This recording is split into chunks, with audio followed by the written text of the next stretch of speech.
Roast press box office நேயர்களுக்கு அன்பு வணக்கம். நிகழ்ச்சிக்குள்ள போறதுக்கு முன்னாடி லைக் ஷேர் சப்ஸ்கிரைப் பண்ணுங்க. வாங்க நிகழ்ச்சிக்குள்ள போலாம்.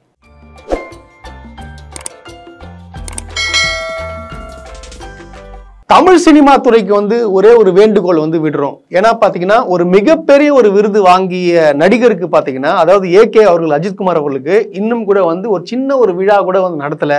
இது ஏன் நடத்தலன்னு சொல்லிட்டு எனக்கு ஒண்ணுமே புரியல. எல்லாருக்கும் பார்த்தா இதுக்காக விழா நடத்துறீங்க, ஒரு சின்ன ஒரு ப்ரோக்ராம் வச்சு அவங்கள அவங்க பாராட்டும் விதமாக பண்றீங்க. பட் ஆனா அஜித்குமார் அவர்களுக்கு ஏன் வைக்கல?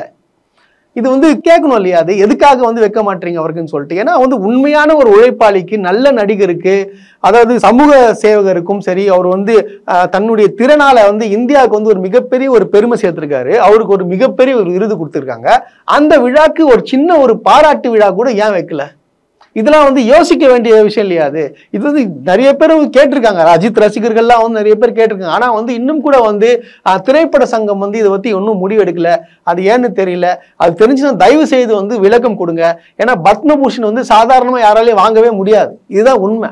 அதே போல பாத்தீங்கன்னா அஜித் ரசிகர்களுக்கு ஒரு மிகப்பெரிய ஒரு சந்தோஷமான நியூஸை கொடுத்திருக்காரு ஏகே அவர்கள் சைட்ல இருந்து. பாத்தீங்கன்னா ஏகே சைட்ல இருந்து என்ன சொல்லியிருக்காங்கன்னா, அடுத்த 6 வருஷத்துக்கு பாத்தீங்கன்னா அவர் கார் பந்தயத்துல தான் இருப்பாரு, அவர் படத்துல நடிக்க மாட்டாரு, அவ்வளவுதான் முடிஞ்சு போச்சு அப்படின்னு சொல்லிட்டு நிறைய பேர் சொல்றாங்க.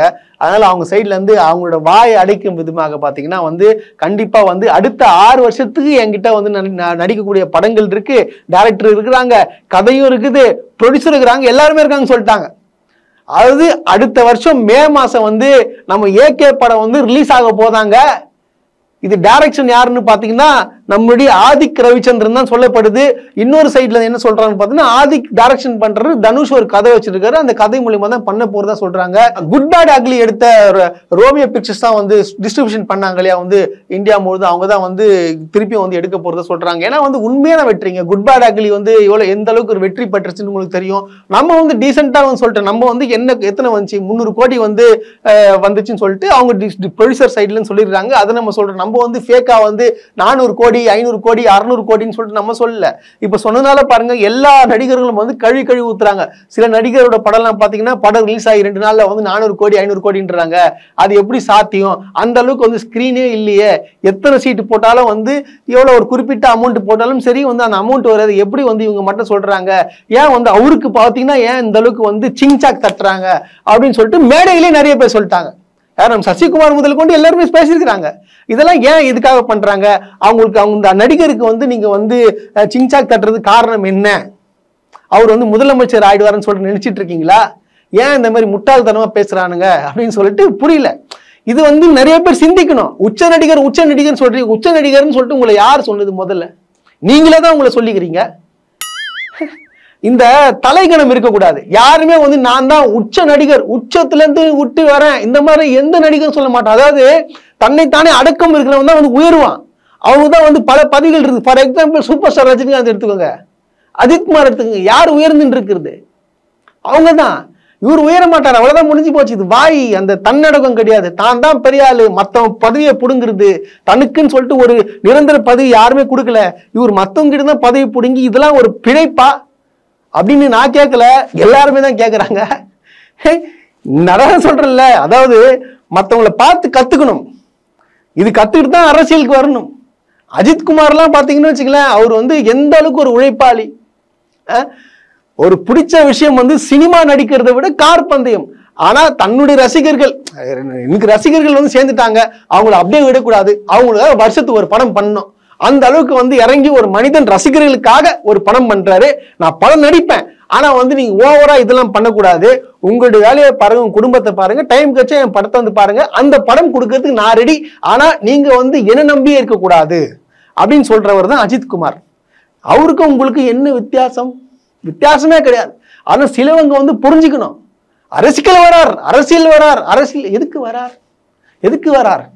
என்ன டாஷுக்கு வரார் தெரியுமா? தெரியாது. ஏமாத்த வரார், காசு சம்பாதிக்க வரார். காசு சம்பாதிக்கிறார்ல, கொடுக்கறது தானே. ஒரு கேவலங்க. நான் பார்த்தேன், இங்க நார்த் சென்னையில தான் புஷி ஆனந்த் ஒரு 25-30 பேருக்கு ஆட்டோ கொடுக்குறாரு. முன்படமும் ஒரு 35,000 ரூபாய் கொடுக்குறாராம். இது ஒரு பெரிய விஷயமா பேசுறாங்களாம். ஏன் உச்ச நடிகர் சம்பாதிக்கிறதுல 250-300 கோடி கொடுக்கறது தானே. அந்த காசை ஃபுல் காசை கொடுக்குறதானே, அவங்க ஓட்டி வந்து சம்பாரிச்சுப்பாங்கன்னா அது எப்படி? இது சாதாரண பாலால இருந்து சும்மாவே கொடுக்குறாங்க, எடுத்துன்னு போனாங்க, கஷ்டப்படுறவங்களுக்கு நான் கொடுக்குறேன் அப்படின்னு சொல்லிட்டு உதவி பண்றாங்க, முன்னாடி வந்து உதவி பண்றாங்க. லாரன்ஸ் எடுத்துக்கோங்க, எத்தனை பேருக்கு உதவி பண்றாங்க, எத்தனை பேருக்கு வண்டி இந்த டாடா ஏஸ்லாம் வாங்கி கொடுத்துருக்காங்க. அது வாங்கி கொடுக்க எனக்கு காசு எடுக்கிறது கஷ்டமா இருக்கா? அவங்க கிட்ட தானே புடுங்குறீங்க, மற்றவங்க கொடுக்கணும்ல. அஜித்குமார் எத்தனை பேருக்கு உதவி பண்ணிருக்காரு? இது வரைக்கும் பார்த்தீங்கன்னா ஒரு நான் இவ்வளவு பேருக்கு உதவி பண்ணியிருக்கேன் அப்படின்னு சொல்லியிருக்காரா? கிடையாது. அதான் மனுஷன். வீடு கட்டி கொடுத்துட்டாருங்க.